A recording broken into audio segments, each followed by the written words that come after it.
సీర్ఘపూర్ మండలం పెద్ద ముబారక్పూర్ గ్రామానికి చెందిన నాయకిని సురేష్ అనే వ్యక్తి గత 6 నెలల్లో మద్యం మత్తులో 77 సార్లు పోలీస్ ఎమర్జెన్సీ నెంబర్ డైల్ 100కి కాల్ చేసినట్లు గుర్తించారు.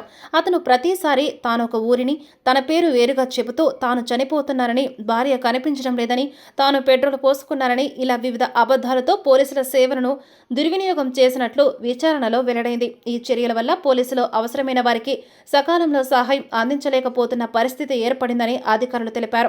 ప్రజల భద్రత కొరకు ఏర్పాటు చేసిన డైల్ 100 సేవను అలా దుర్వినియోగం చేయడం నేరమని వారు హెచ్చరించారు. ఈ నేపథ్యంలో సురేష్ను అదుపులోకి తీసుకుని అతనిపై కేసు నమోదు చేశారు. పోలీసులు ఇదే తరహాలో మరెవరైనా మద్యం మత్తులో లేదా ఉద్దేశపూర్వకంగా డైల్ 100 సేవను దుర్వినియోగం చేస్తే కఠిన చర్యలు తీసుకుంటామని హెచ్చరిస్తున్నారు.